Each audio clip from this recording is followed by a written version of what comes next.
We all agreed. My brother's voice cut through the laughter like a knife against glass. The conversations around the reunion banquet stopped one by one until every face turned toward him. Mark stood at the head of the long table, one hand resting on his wineglass, wearing the same confident smile he'd worn ever since he decided he was the one who spoke for this family. We all talked about it, he continued, looking directly at me, and we've reached a decision. My stomach tightened, but I stayed seated. You're not one of us anymore, Cindy. Silence. Then someone started clapping. Another joined. Within seconds, nearly the entire room was applauding while refusing to look me in the eye. Mark nodded, as though he'd just delivered justice. You disappeared when this family needed you. You cared more about Grandma's paperwork than Grandma herself. You shut everyone out. Frankly, he shrugged, we don't think you belong here anymore. I let the applause fade on its own. Then I reached into my leather bag and placed a thick sealed envelope on the table. If that's really everyone's decision, I said quietly, sliding it toward him, then I guess none of you need this. His grin widened as he broke the seal. Halfway through the first page, every bit of color drained from his face. Introduction. The applause died almost instantly. Mark stared at the papers without blinking, then snapped the envelope shut so quickly it bent one corner. Well, he forced a laugh, just some legal documents. His voice wasn't nearly as steady as before. Let's not ruin the reunion talking about paperwork. A few relatives exchanged confused glances. My Aunt Denise frowned. If it's just paperwork, why'd you close it so fast? Mark ignored her. Instead, he looked back at me. This changes nothing. I folded my hands in front of me. I wasn't trying to change your minds. His eyebrows lifted. I was simply making sure your decision was informed. For years, I'd practiced estate law. I'd spent countless hours telling grieving families that facts mattered more than assumptions. I never imagined I'd one day have to remind my own family of that lesson. Mark pointed toward the door. You heard everyone. No, I replied calmly. I heard you. The distinction lingered in the room. Several cousins who had applauded a moment earlier suddenly seemed uncertain. My father cleared his throat but said nothing. My mother stared at her plate. Neither of them had stopped Mark. He straightened his jacket. You've been absent for years, Cindy. You only show up when lawyers are involved. I met his eyes. I showed up every week. His smile barely moved. No, you didn't. I did. You expect everyone to believe that. I slowly looked around the room instead of answering him. Some faces were angry. Some looked guilty. Others simply looked confused. Not one person asked me why I'd spent so much time away from family gatherings. Not one person had ever asked where I actually was. I reached toward the envelope again, but didn't touch it. Instead, I asked a single question. Before you decided I didn't belong anymore, did anyone ask why Grandma chose me? No one answered. Mark immediately stepped between me and the envelope. That's enough. His response came far too quickly. And for the first time all afternoon, I realized something. He wasn't afraid of me. He was afraid of what everyone else might read next. Mark placed his palm firmly over the envelope. We're not doing this, he said, forcing another smile. Grandma's gone. There's no point reopening old wounds. His words were aimed at the family, but his eyes never left mine. I didn't reach for the envelope. I simply asked, why not? Because today is supposed to be about family. I nodded once. I thought that's exactly what this was about. An uncomfortable silence settled over the room. The certainty that had filled the room only moments ago began to fade. My cousin Rachel leaned forward. Cindy, what did you mean when you asked why Grandma chose you? Before I could answer, Mark cut in. She means the estate. I mean the responsibility, I replied. Rachel looked between us. What responsibility? Another pause. You mean nobody told you? Several heads slowly turned toward Mark. He laughed awkwardly. She handled paperwork, that's all. Only paperwork? I asked quietly. No one answered. I looked around the table, recognizing faces I hadn't seen together in years. There was Uncle Robert, Aunt Denise, my younger cousins, even relatives who had traveled across 3 states to attend this reunion. Most of them believed I'd abandoned Grandma during the hardest years of her life. None of them knew what those years had actually looked like. I was with Grandma every Tuesday and Thursday, I said. And every weekend after she stopped driving. I wasn't raising my voice. I didn't need to. I took her to specialist appointments. I met with her insurance company. I handled her medications when the prescriptions kept changing. I filed tax documents she couldn't understand anymore. I spent evenings at the hospital explaining forms after everyone else had gone home. My aunt frowned. I didn't know any of that. You weren't supposed to, Mark answered before I could. Grandma wanted privacy. I looked at him. Did she? His jaw tightened. I continued. When Grandma had that fall 2 winters ago. I looked toward Uncle Robert, who drove her to the emergency room. He blinked. I assumed Mark did. It was me. Another relative spoke up. And when she had surgery, I stayed overnight. When she couldn't manage her bills, I handled them. When she needed someone to meet with her attorney, I was there. Every answer was simple. Short. Undeniable. No dramatics. Just facts. Rachel slowly turned toward her mother. Mom, Grandma always called Cindy during holidays. I remember hearing that, she admitted quietly. Mark folded his arms. That doesn't prove anything. It proves she trusted someone, I answered. Aunt Denise looked genuinely confused now. If Cindy was with Grandma that often, why did we all think she stopped visiting? No one spoke. The question hung over the table like a storm cloud. Then my youngest cousin, Emily, broke the silence. You know. She hesitated. I don't think I ever actually heard Grandma complain about Cindy. Everyone looked at her. Emily frowned as she thought back. I only ever heard, she glanced toward Mark, what everyone else said. The room became noticeably quieter. Memories were beginning to shift. Small details people had ignored for years suddenly didn't fit together anymore. I took a slow breath. There are things Grandma wanted every one of you to know. I rested my fingertips lightly on the envelope. But she wanted them shared only when the time was right. Mark stepped forward immediately. There is no right time. His voice was sharper than before. Almost desperate. He reached for the envelope again. I calmly slid it back toward myself before his hand could touch it. It isn't yours. His face hardened. Several relatives exchanged uneasy glances. For the first time since the reunion began, no one was looking to Mark for answers. Instead, they were looking at him with questions, and judging by the fear in his expression.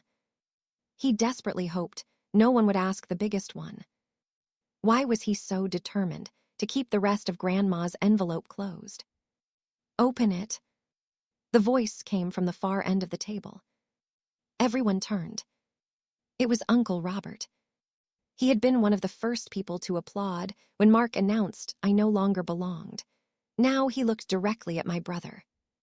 If it's only paperwork, he said, there shouldn't be any harm in letting us see it. A murmur spread around the room. Mark shook his head. This isn't the time. It became the time, Aunt Denise replied, when you stood up and announced we'd all voted Cindy out of the family. No one argued with her. For the first time all afternoon, Mark wasn't controlling the conversation. He tried another approach. Everyone's emotional. Let's end lunch here. He reached for the microphone the reunion committee had rented for speeches. Thank you all for coming. We'll sit down. The words came from my father. They weren't loud, but they stopped Mark in his tracks. Dad rarely challenged him. Seeing him do it now caught everyone's attention. We're finishing this, he said quietly. Mark looked stunned. I finally picked up the envelope. These documents do involve Grandma's estate, I said, but that's not why she wanted them preserved. Aunt Denise frowned. Then why? Because she believed the truth would eventually matter more than protecting someone's reputation. I removed several certified copies and placed them on the table where everyone could see the attorney's seal. These are records from Grandma's estate attorney. Mark's expression tightened. You had no right. As executor, I interrupted calmly, I have every right. The room fell silent again. I opened the first document. 3 months before Grandma passed away, someone requested a private meeting with her attorney. I looked up. That person wasn't me. Several relatives leaned closer. The request asked that I not be informed. I slid the document toward Uncle Robert. He adjusted his glasses and read the first page. His forehead creased. It says, he paused, looking back at Mark, it says you asked to meet alone. Mark immediately answered. So what? I wanted legal advice. I nodded. You did. No accusation. Just agreement. Grandma declined the meeting. I placed a second document beside the first. 2 weeks later, another request. Then another. And another. Each one carried the attorney's certification. Each one documented the same thing. Private meetings. Repeated requests. Repeated refusals. Rachel looked at Mark in disbelief. You told us Grandma trusted you with everything. I was trying to help her, he insisted. Then why wouldn't she meet with you? She asked. He opened his mouth. Nothing came out. Across the table, Aunt Denise slowly lowered her fork. I remember something. Everyone looked toward her. One afternoon, I stopped by to bring your grandmother soup. She frowned, replaying the memory. Mark's car was outside. She looked at him. When I came in, she looked upset. You're remembering wrong, Mark said quickly. No. She shook her head. She asked me to stay after you left. The room grew noticeably still. I thought she was just having a difficult day. She swallowed. She kept saying, some people hear inheritance before they hear family. No one spoke. Even Mark didn't interrupt. The sentence settled over the room with unexpected weight. Rachel slowly turned toward me. Did Grandma ever tell you about that? She told me not to argue with rumors, I answered. She believed facts eventually outlive them. Mark laughed nervously. This is ridiculous. No, Uncle Robert replied, still holding the certified documents. This is documented. Mark stepped toward me. Give me the envelope. No. You're embarrassing the family. I met his eyes. The family was embarrassed the moment you announced I didn't belong. His face flushed. I said give it to me. I calmly placed the envelope back into my bag. There are certified copies with my attorney. I paused just long enough for everyone to absorb what that meant. Destroying these wouldn't change anything. For the first time in years, Mark had no control over the narrative. Every explanation he offered sounded weaker than the last. The room that had applauded him less than 30 minutes earlier was now watching him with growing suspicion. He looked around, searching for anyone to defend him. No one did. I took one final folded page from the envelope, but didn't unfold it. Instead, I looked around the table. You've seen the records. I gently rested my hand on the folded paper. But you haven't even seen Grandma's final letter." No one moved. The clinking of dishes from the catering staff in the next room sounded strangely loud against the silence that had settled over our table.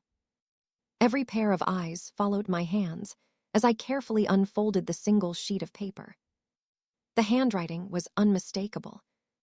Even from across the table, several relatives recognized the neat cursive Grandma had used on every birthday card, every Christmas note, and every recipe she'd ever written down. Rachel covered her mouth. "That's Grandma's writing." I nodded. "It is." I looked around the room before speaking. She left this with her attorney months before she passed away. I paused. She instructed him to release it only if conflict over her estate, or over our family, ever reached the point where the truth needed to speak for itself. No one interrupted. Even Mark remained silent. I began reading. "If you are hearing this letter, then something has happened that I hoped never would." The room seemed to shrink. "I know there will be misunderstandings after I'm gone. That is why I chose Cindy." I looked up briefly. No one looked away. I continued. "She never once asked me for money. She never once asked what she would receive. Every time she came to see me, she asked only one question: 'What do you need today?'" Aunt Denise quietly wiped at her eyes. I kept reading. "She handled my appointments because I asked her. She handled my bills because I trusted her. She answered difficult questions because I no longer had the strength to answer them myself." Across the table, my father slowly lowered his head. My mother stared silently at the tablecloth. Neither of them had known the full extent of those years. The letter continued. "If anyone tells you Cindy kept you away from me, they are not telling you the truth." Several relatives exchanged stunned looks. The rumor that had shaped years of resentment collapsed in a single sentence. Then I reached the paragraph Grandma had underlined herself. I took a slow breath before reading it aloud. "Mark repeatedly asked me to replace Cindy as executor." No one made a sound. "He asked more than once. He told me the family would support him instead." Mark shifted in his chair. His confidence was gone. Grandma's words continued. "I refused every request. The more pressure I received, the more certain I became that Cindy was the only person who would carry out my wishes exactly as I intended." I gently lowered the page. The room remained perfectly still. Then Uncle Robert spoke. "You tried to replace her." Mark shook his head immediately. "That's not what happened." "It says exactly that," Rachel replied. "You don't know the context." Aunt Denise looked directly at him. "Then explain it." Mark opened his mouth, closed it again. There was no explanation that fit the documents everyone had now seen. One by one, relatives began speaking, not to me but to him. "You told us Cindy wanted control. You said Grandma was afraid of her. You told us she refused to let anyone visit. You said she only cared about the inheritance." Each question came from a different direction. Each one stripped away another piece of the story Mark had built over the years. Emily frowned. "I tried calling Cindy once after Grandma got sick." She looked toward Mark. "You told me she didn't want anyone interfering." Rachel looked up immediately. "You told me the same thing." "So did you," another cousin added. The realization spread across the room like falling dominoes. Everyone had heard the same message. Separately, privately, always from Mark. No one had ever heard it from Grandma.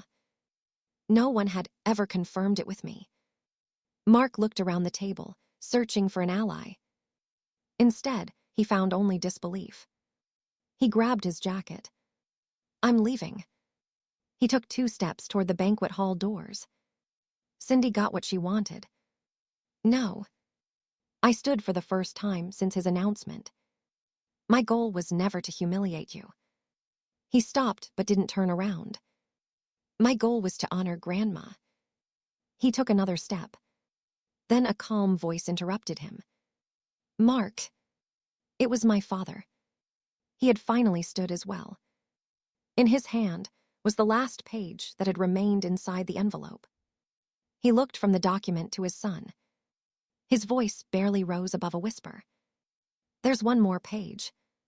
He slowly lifted it into view. "And you still haven't explained what's written here." No one spoke. My father unfolded the last page with slow, careful hands. Unlike Grandma's handwritten letter, this one was typed, signed, notarized, and attached to a cover sheet from her estate attorney. He adjusted his glasses and read silently for a moment. The deeper he read, the more his expression changed. Finally, he looked up. "This isn't another letter." I nodded. "No. It's Grandma's written instructions to her attorney." He swallowed before continuing. "It says these documents are to be disclosed only if anyone attempts to undermine the executor she appointed, or if false accusations are used to challenge her wishes." A murmur spread through the room. Everything Grandma had prepared had been done months before her passing. Nothing inside the envelope had been created after today's confrontation. None of it was retaliation. It was protection. Dad continued reading. The attorney was instructed to document every request made to alter the estate administration. He turned another page. "There are records here showing multiple attempts to influence decisions that had already been finalized. Every document carried dates. Every conversation had been logged. Every request had been preserved. There was no room left for arguments built on memory. Only facts remained." Mark finally broke the silence. "I wasn't trying to steal anything." "No one said you were," I answered. "You were trying to control something that wasn't yours to control." He looked around the table. "Someone has to lead this family." Uncle Robert slowly shook his head. "No." He folded his hands together. "Someone has to tell the truth." For several long seconds, no one said another word. Then Aunt Denise stood. She walked around the table until she stopped beside my chair. "I owe you an apology." She didn't whisper it. She wanted everyone to hear. "I believed stories I never bothered to verify." Her eyes filled with tears. "And while I was believing them, you were taking Grandma to appointments, sitting beside hospital beds, filling out forms, and carrying burdens the rest of us never even asked about." She placed a hand on my shoulder. "I'm sorry." Rachel stood next. "So am I." Then Emily. Then Uncle Robert. One after another, relatives who had applauded my exclusion only an hour earlier apologized, not because they had been forced to, but because they finally understood what they had helped do. My mother slowly approached me. She looked smaller than I had ever seen her. "I should have asked you." I met her eyes. "Yes." She nodded through tears. "I let someone else tell me who my daughter was." I reached over and squeezed her hand. "I can't change what happened." She nodded. "I know. But I want to change what happens next." My father turned toward Mark. "There will be no more discussions about the estate." His voice was calm but firm. "Cindy will continue exactly as your grandmother instructed." Mark didn't argue. For the first time in his life, there was nothing left to argue with. The evidence wasn't my opinion. It wasn't family gossip.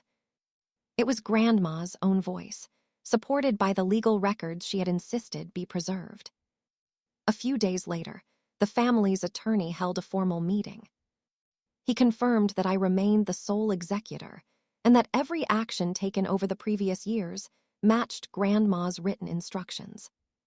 He also explained that any future communication regarding estate matters would go through me alone. The issue was settled permanently. There would be no second vote, no family campaign, no rewriting of history. As for Mark, the consequences reached far beyond the reunion. Relatives who had once relied on him for information stopped doing so. Family gatherings were no longer organized around his decisions. When conversations turned to Grandma, people began asking what had actually happened instead of repeating old assumptions. His influence faded, not because anyone punished him, but because trust, once broken, is difficult to rebuild. Over the following months, the estate was completed exactly as Grandma had planned. Every beneficiary received what she intended. Every legal obligation was fulfilled. No disputes followed. Without rumors clouding every conversation, something unexpected happened. Some relationships slowly began to heal. Rachel started calling me every few weeks. Emily visited my office one afternoon just to thank me for never speaking badly about anyone, even when I had every reason to. Aunt Denise asked if we could go through Grandma's old recipe box together. For the first time in years, our conversations weren't about suspicion. They were about memories. The next family reunion looked very different. It was smaller, quieter. No one stood to announce decisions for everyone else. There were no speeches about loyalty. No votes. No public humiliations. Just people talking honestly. As lunch came to an end, my father walked beside me to the parking lot. "I'm proud of how you handled today," he said. "You never tried to embarrass your brother." I looked back toward the reunion hall. "I wasn't trying to win." "What were you trying to do?" I smiled softly. "Keep the promise I made to Grandma." He nodded. "I think you did." As I drove away, I realized Grandma had given me something far more valuable than the responsibility of managing an estate. She had trusted me to protect the truth, even when it stood alone. And in the end, that truth didn't just restore my place in the family. It revealed who had truly walked away from it. Being related by blood may make people family, but truth is what determines who truly belongs.